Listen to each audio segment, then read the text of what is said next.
Assalamualaikum warahmatullahi wabarakatuh. Selamat pagi dan salam sejahtera bagi kita semua. Dosen pengampu mata kuliah penelitian kualitatif yang saya hormati, pada kesempatan kali ini saya ingin mempresentasikan tentang penelitian pendidikan kualitatif, di mana ada beberapa poin yang ingin saya sampaikan di sini adalah sebagai berikut. Yang pertama, apa sih penelitian kualitatif itu? Atau mungkin apa yang Anda ketahui tentang penelitian kualitatif itu? Jadi penelitian kualitatif itu merupakan penelitian yang dia lebih dominan kepada kalimat.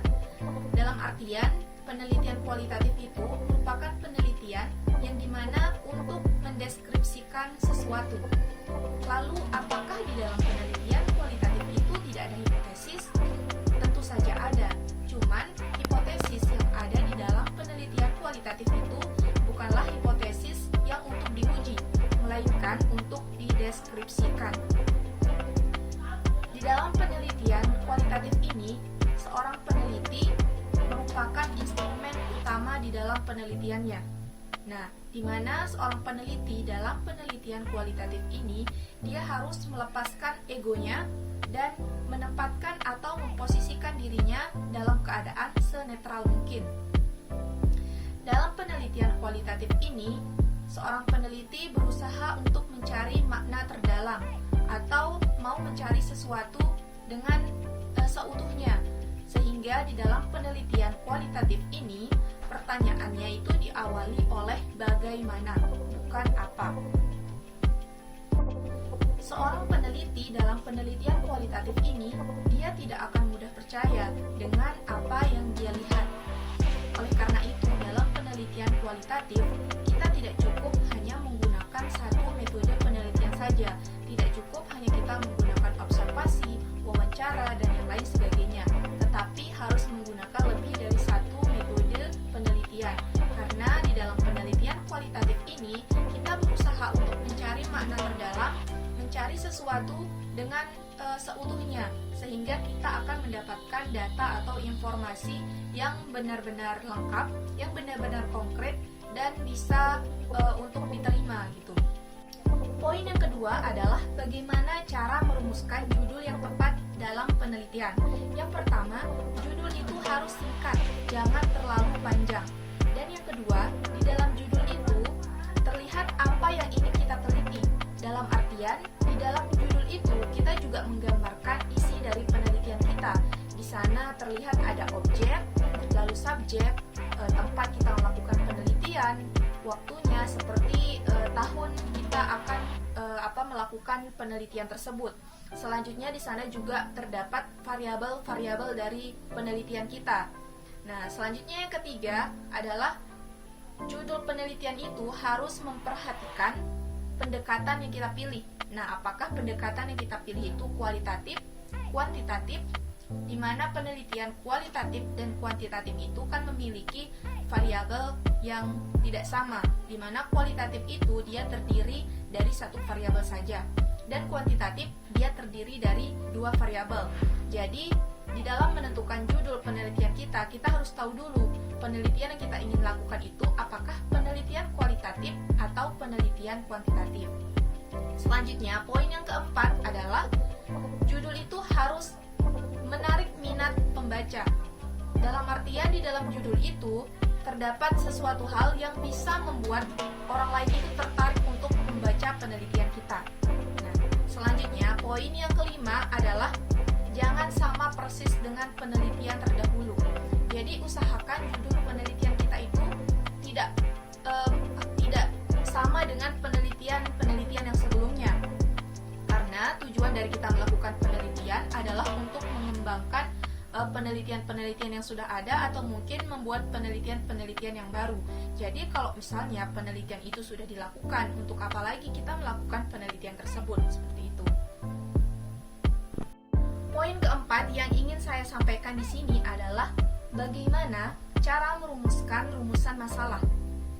Cara merumuskan rumusan masalah di sini ada dua.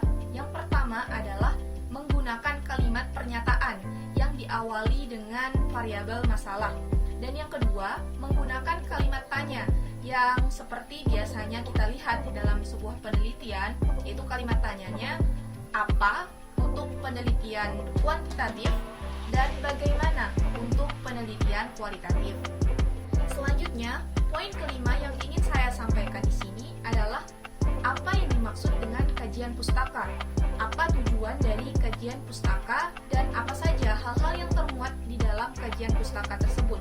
Nah, jadi kajian pustaka itu perlu kita ketahui merupakan kegiatan mencari, membaca, ataupun menelaah bahan pustaka yang di dalamnya itu memuat teori-teori atau materi-materi yang relevan dengan penelitian yang akan kita lakukan.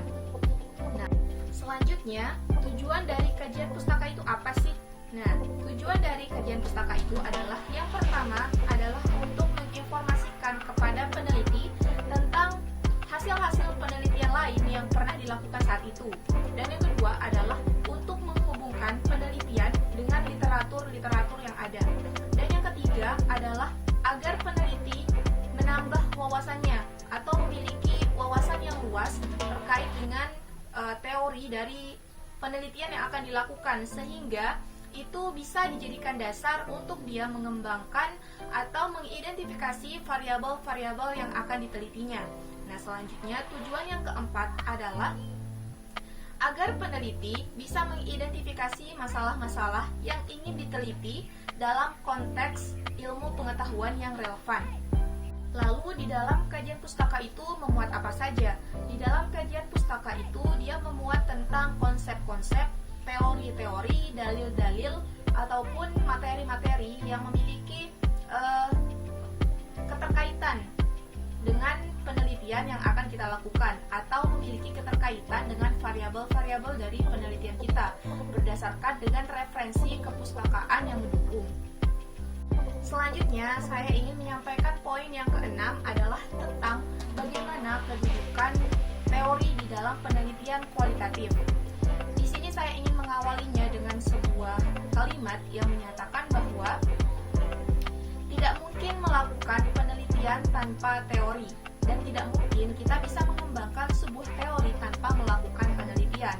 Nah, di dalam kalimat ini sudah terdengar sangat jelas bahwa teori di dalam sebuah penelitian itu memiliki kedudukan yang sangat penting, di mana yang pertama itu adalah teori sebagai alat bantu untuk kita bisa menafsirkan data, untuk kita bisa mendapatkan informasi. Nah, yang kedua adalah teori sebagai pengembangan dari ilmu pengetahuan. Selanjutnya, poin yang ketujuh adalah apa itu penelitian terdahulu yang relevan dan apa fungsinya dalam suatu penelitian. Jadi, penelitian terdahulu yang relevan itu merupakan penelitian yang sebelumnya pernah dilakukan oleh orang lain, di mana isinya itu atau hasil dari penelitiannya itu masih memiliki keterkaitan dengan penelitian yang akan kita lakukan, atau masih memiliki keterkaitan dengan isi penelitian yang akan kita lakukan. Lalu fungsi dari penelitian terdahulu itu apa? Nah, fungsinya itu adalah penelitian terdahulu ini bisa dijadikan sebagai acuan oleh penulis untuk dia bisa memperkaya teori yang akan digunakan dalam mengkaji penelitiannya. Nah, dengan adanya penelitian terdahulu ini, seorang peneliti bisa memiliki dasar untuk dia melakukan suatu penelitian seperti itu. Dan supaya juga tidak terjadi kesamaan judul dari penelitian yang kita lakukan. Kalau misalnya di dalam penelitian terdahulu pernah ada yang melakukan penelitian yang sama, maka kita tidak perlu melakukan penelitian itu lagi, karena penelitian yang sama seperti itu juga sudah ada sebelumnya. Jadi dengan kita mengetahui penelitian terdahulu ini, kita juga tidak akan membuat judul penelitian yang sama dengan penelitian sebelumnya, seperti itu.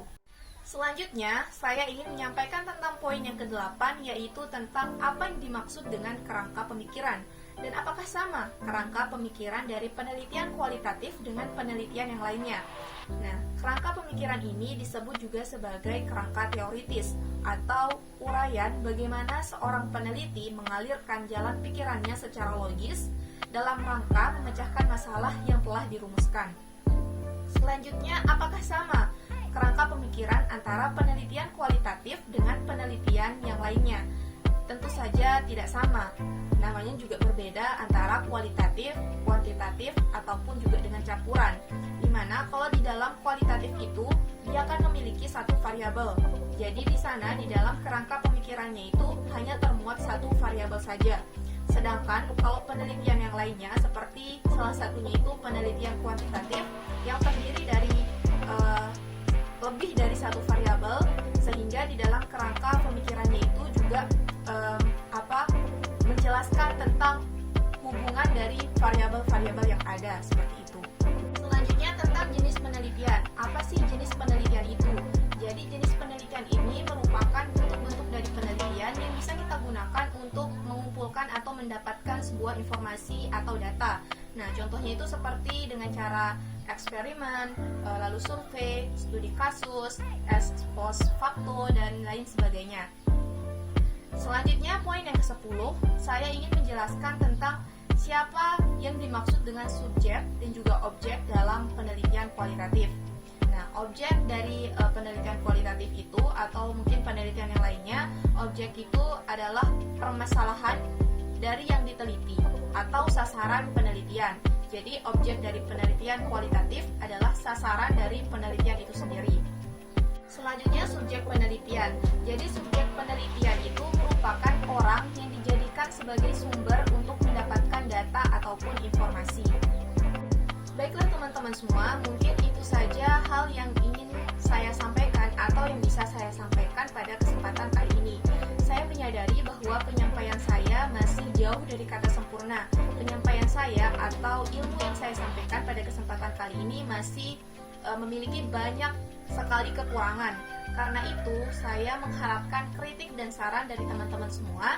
Jika memang ada dari penyampaian saya yang kurang tepat atau mungkin keliru, yang dimana teman-teman sudah lebih membaca dengan lebih detail, dengan lebih banyak bacaannya, teman-teman bisa memberikan kritik dan saran di kolom komentar pada video ini. Tetapi